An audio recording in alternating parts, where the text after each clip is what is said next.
Right. Hey guys, I'm Matt, and this is Resident Evil Dead Aim, also known as Gun Survivor 4 Heroes Never Die, because I am playing the Japanese version. Um, I will give you a countdown. Also, easy is called So Sweet on the Japanese version. So, 3, 2, 1, go. So, this run is a lot of optimized movement, optimized boss fights, just knowing where to go, because every time you open a door you need to know exactly where to turn once you've opened said door.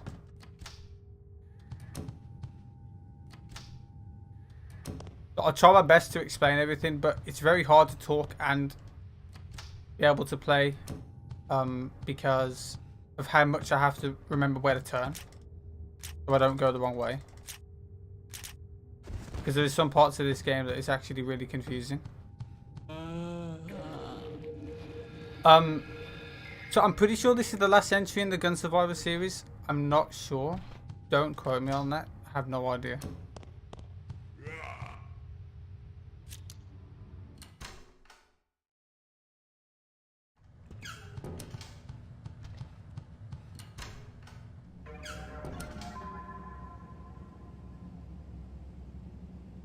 So basically getting a lot of items, open doors, basic Resident Evil stuff.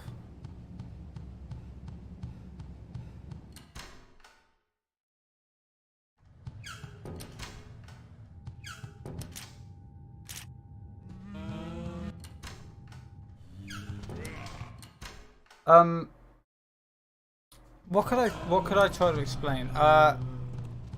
Some of the zombies in this game are, like as you saw there, very stupid. You can just walk past them. But this chick right here can grab you from really far away, so we have to go around her.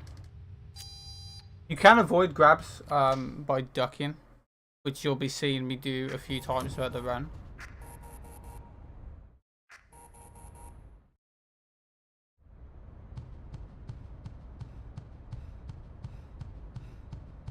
Also, there is one huge RNG section in this game. We need to get a key card later on, and that key card can spawn in one of 8 crates, and whichever crate out of the 8 it spawns in is completely random each time. So I could get it first crate or 8th crate.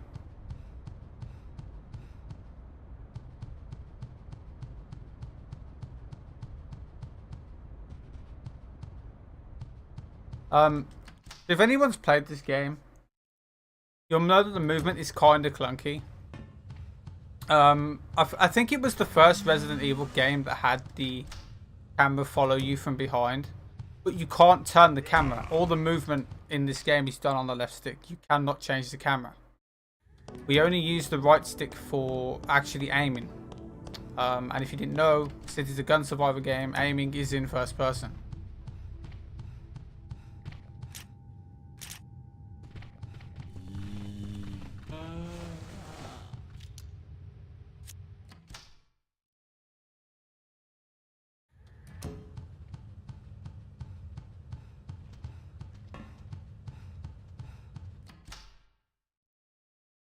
So I think there's a total of, let me count, 1, 2, 3, 4, 5, 6 boss fights in the run, and every single boss fight has specific strats that we do to do them as fast as possible. And knowing my luck, some of those strats will not work because it's a marathon. So if you haven't noticed by now, this game, or at least the first half of this game, is set on a boat. We won't be staying on this boat for the entirety of the run.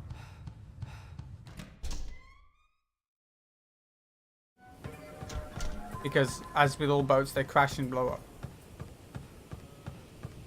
So the main enemy of this game is called Morpheus. By the way, I should point out he is a dude.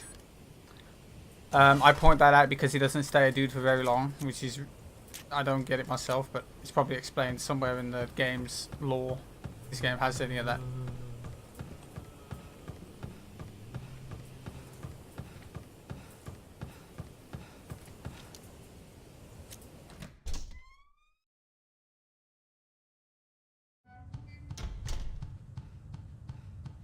As a Battletoads cameo.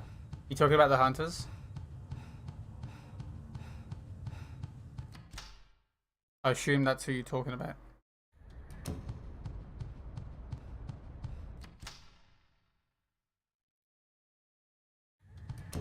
Don't worry. We're somewhat closer to the first boss fight, I promise. Something will happen soon.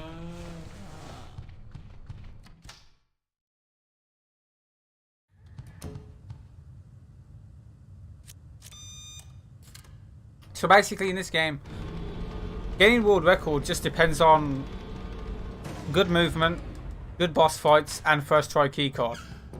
Which, there's a 1 in 8 chance of getting that keycard. So, it's not fun. So since I skipped the cutscenes, you do miss meeting Morpheus and another character, which we're about to switch to in a second. Her name is Fongling, and she's the second playable character in this game, although you don't really play as her that much during the run. Only little sections here and there. But guess what, guys? This part's going to have music now. Look at that music. Actual stuff is happening. It's amazing. So, throughout this entire run, I'm only going to shoot one zombie. Literally one zombie. I'm only ever going to fire a gun when it's a boss fight.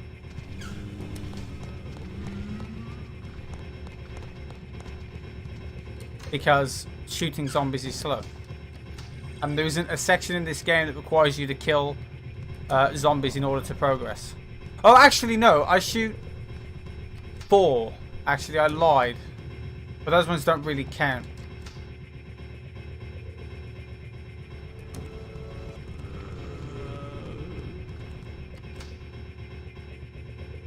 So don't worry, we're coming up to the first boss fight.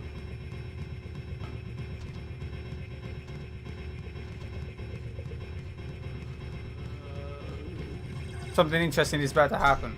So the ideal boss fight for this, there's 2 hunters. We have to kill them both. The ideal fight is to kill them both with 2 shotgun shells. Now, if you play this game on easy, the game automatically gives you the shotgun. Which means we don't have to pick it up, so I'll automatically have it.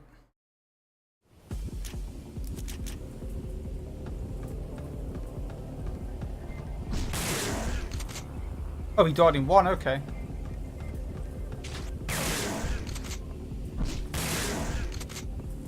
There you go. Optimal. Gameplay. That was gameplay. It was amazing. So now we've got the section with the key card. But first we have to meet Morpheus again. I say again, it'll be the first time you see him / her because it's going to be a woman now.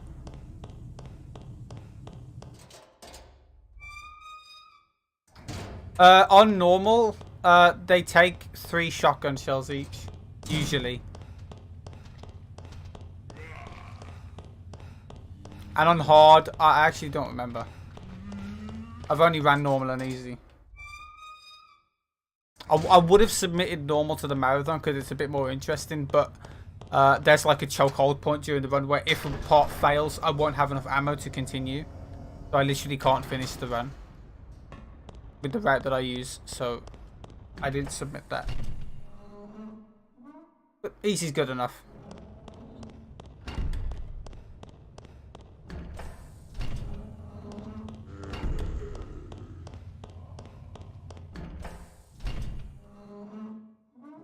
First we need to get the crowbar to open the crates, and the crowbar is in this room. You should know. Resident Evil, you have to get an item to do a specific thing. Classic. So now this is Morpheus. Now he's a woman. We can't actually do anything to him yet, because he's invincible for now.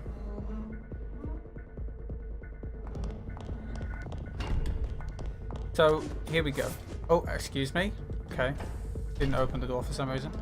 Let's see what key card we get. Okay then, I'll just go fuck myself.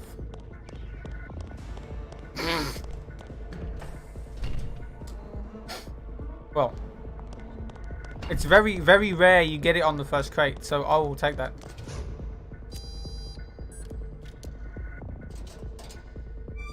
It's actually not a bad run so far, but it won't last. Now we're playing as Fungling again.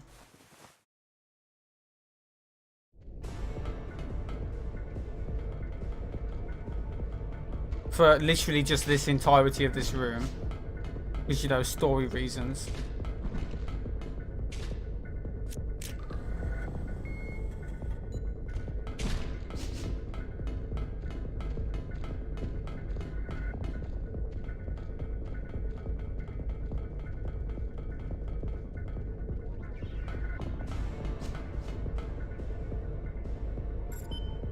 Also, since it's a Resident Evil game, there's a lot of mashing to skip past the text dialogue. This game, I should point out, is timed via the in-game timer. But since it's a marathon, I'm not using that. But if the game is frozen in the background during those text boxes, it doesn't lose time. But if the game's still running, it does, so we do have to mash through them quickly.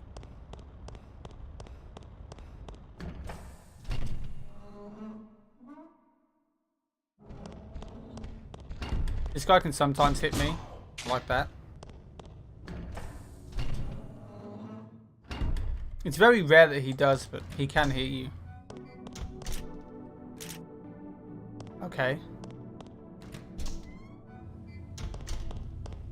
Now we're going back up to the main deck.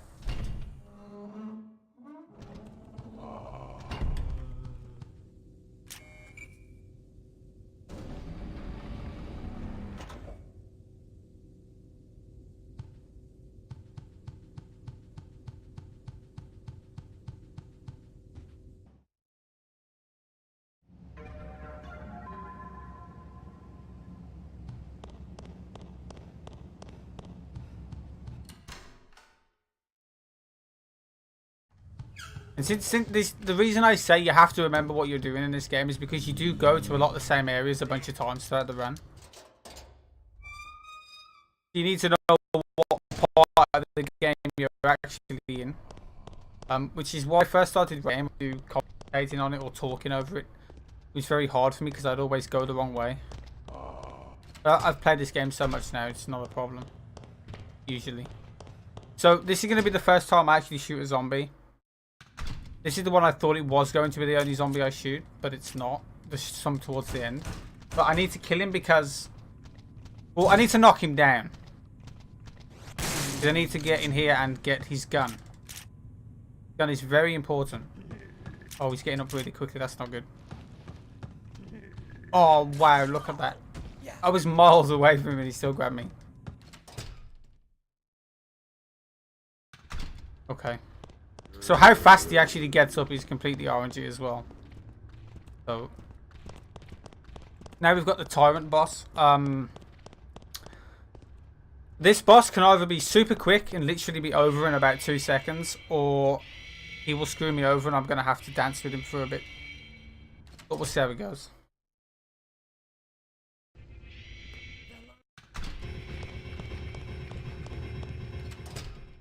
So I want to try and get one shot to knock him down straight away. Let's see if I do it.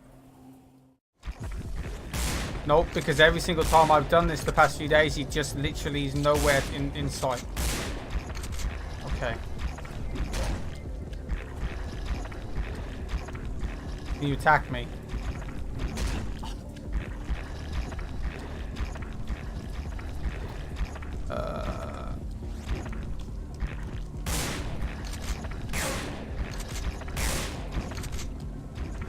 This is absolutely terrible.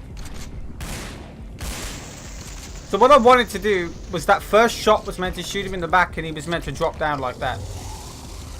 But all the practice runs I've done, for whatever reason, he's like more to the left than he usually is, and it just misses. Or more to the right, sorry. He doesn't move across fast enough. Which is, I don't understand, because when I actually practice that section on its own, it works. So.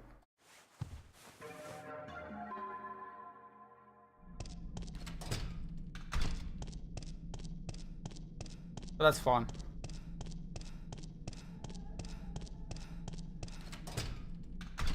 I might have to pick up some extra shotgun ammo now, but that's okay.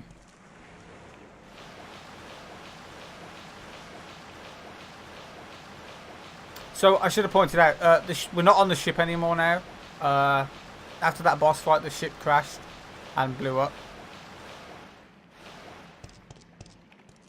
And now we're on some kind of island.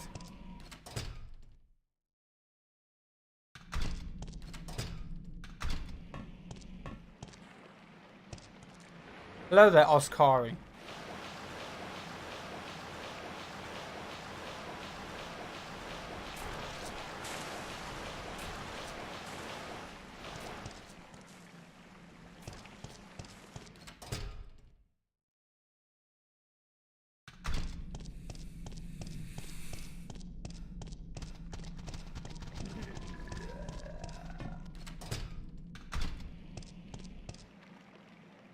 So this part is kind of RNG. So there's this big slug monster at the end of this hallway that produces slugs out of its stomach that chase you down.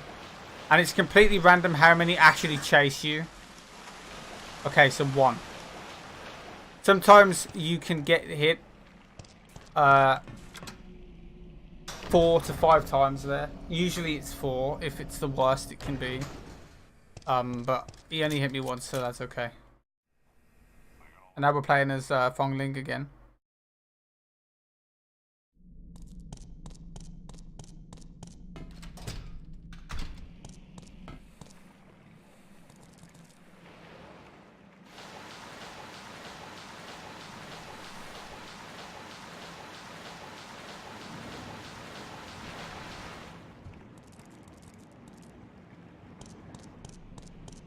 Hello? Okay.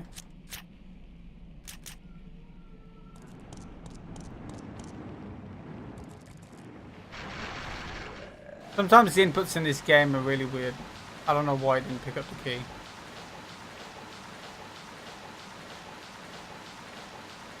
Apparently no enemies know how stairs work in this game. One thing I should point out, because it's actually kind of interesting. In these water sections, there is no floor. There is no floor texture. The devs were lazy enough to, because in this game you don't have any, you can't fall. So they literally just made this water go into the void. So I'm airwalking right now, basically. You just can't tell. Because there is no floor texture. I'm just floating. Because it was the easiest way they could make it look like real water, apparently. And I'll explain why in a minute, because when I'm about to leave this area, I get into an elevator, and you can actually see the elevator shaft through the floor, because there's no texture for the water. So if you pay close attention at the end of this corridor, before I get to the stairs, I'll try to point it out. If you look at the bottom of the screen now, you can see the elevator shaft. It's silhouette under the floor there, in front of me. If you paid attention, you'd be able to see it. I don't know if it would come across on stream, though.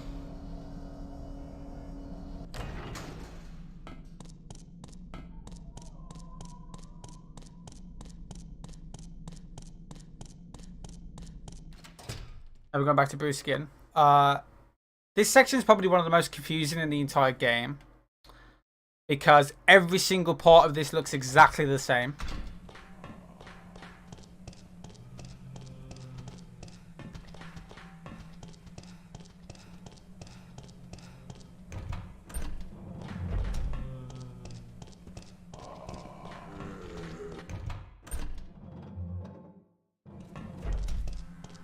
Now these frog dudes are the most annoying enemies in this game. They can grab you, they can puke on you, they can do a lot of things to you, and there's no way to avoid any of it. And the grab loses you the most time. It loses you about 5 seconds if you get grabbed, because you literally can't do anything.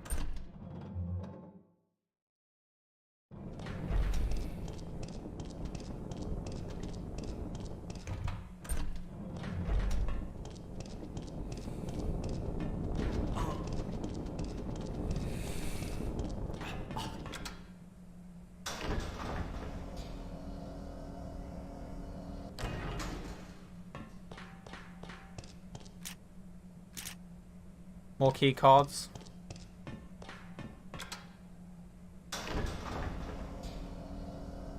This is very amazing gameplay.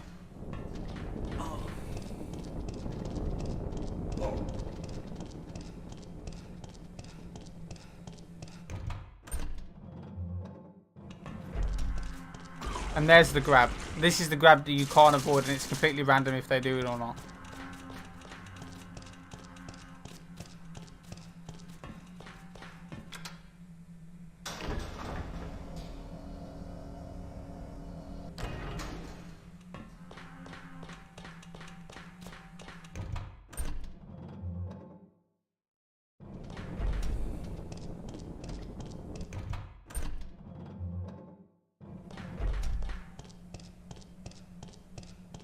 So now we've got the Pluto Boss.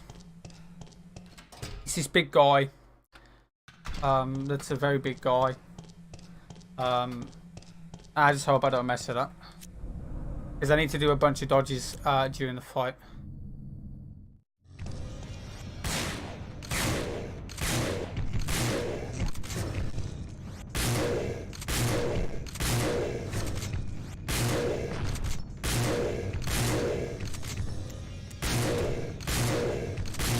There we go. But once I actually didn't, because this fight is all about how I perform. That other boss fight I did was random, whether I can actually get him to go down or not. That was Pluto. You just shoot him in the head a lot, then he dies. Now back to Fongling again, because again, likes to switch characters a lot. Literally about 5 seconds.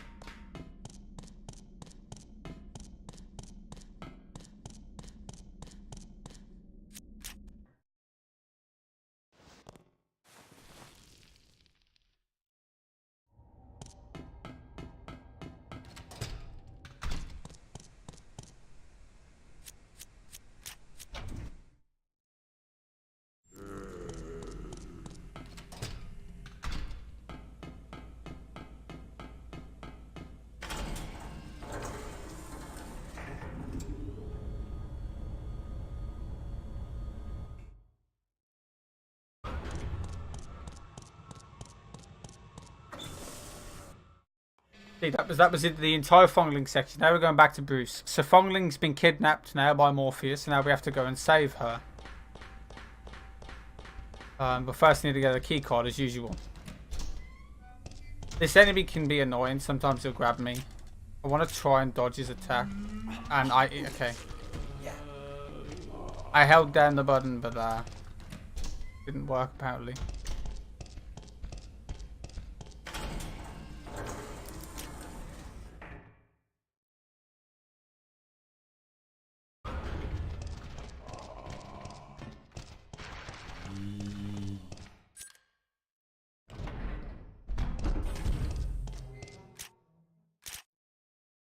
We need to get a voice recorder because there's a door that's locked by voice recognition, so we have to record Morpheus's voice so it will unlock.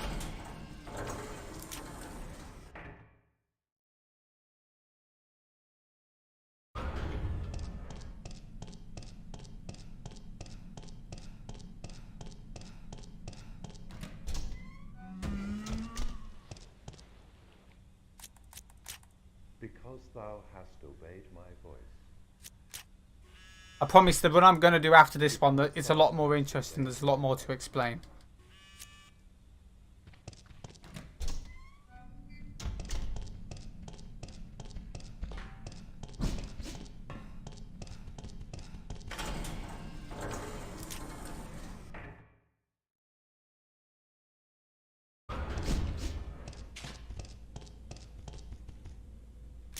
So next up is the Bug Boss. I call it the Bug Boss. Its name is Halbert, I believe. And this is another boss that I can one-shot, but it probably won't work. I need to shoot it in the face to kill it in one shot. But it has a bunch of flies around it, and it all depends on what the flies do, because I need to be able to aim up to its head, and sometimes they will stop me from doing that.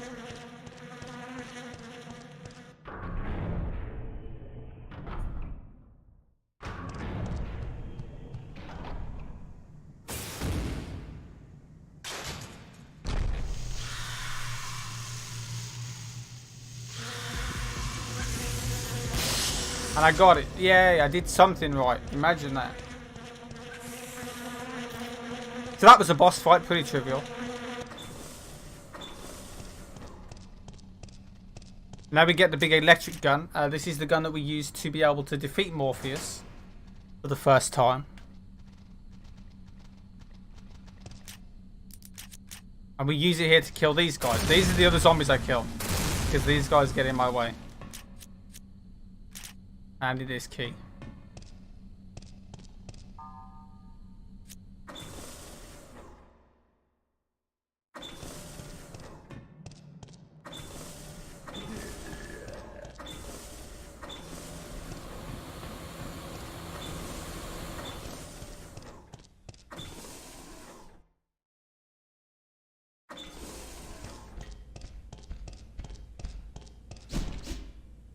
I've never seen him that close to the door before.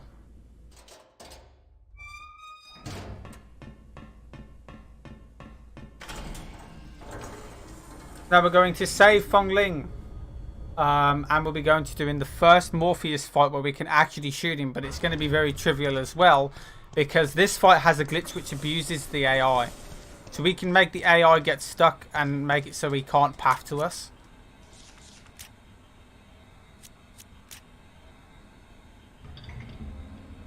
Which obviously saves a lot of time. Because this boss fight usually is very annoying. Morpheus is very annoying. But since this glitch exists, this boss fight is a lot better than it used to be.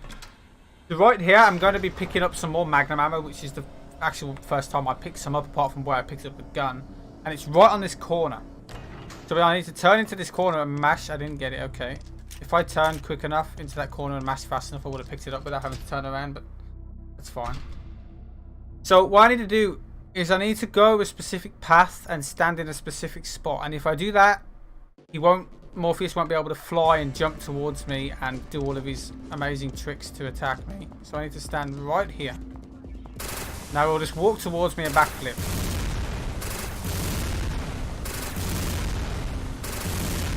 Now he's dead. Or she. It is a dude. It's meant to be a dude.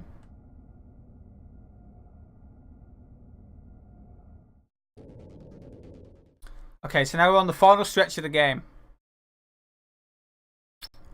Probably my favourite part of the game. I like the music for this section anyway.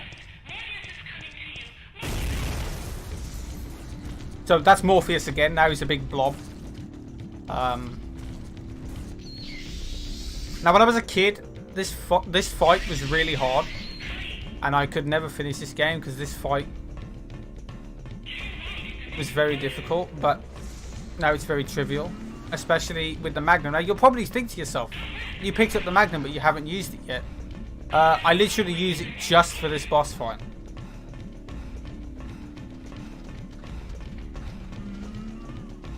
So for the first phase, I don't actually do any damage to him because it's on a timer. I literally just have to keep him away from me. So I'll just be using a regular pistol.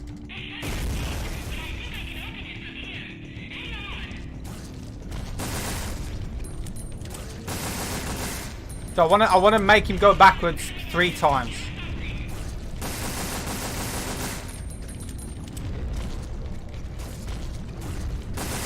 Like that. Now we switch to the Magnum.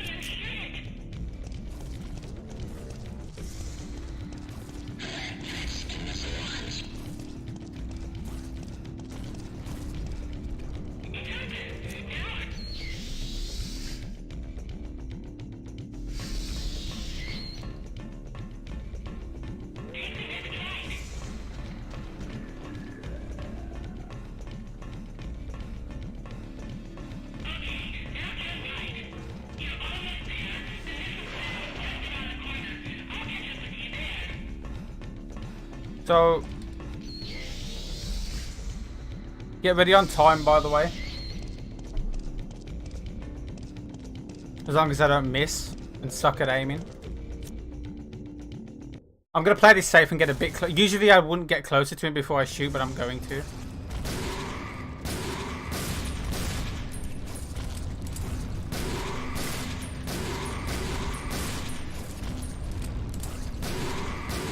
time. Sorry, but my dance card. And that was Resident Evil Dead Aim. If you could see the subtitles, they actually don't match. If the subtitles were in English, they don't match what he's actually saying. And they never do throughout the entire game.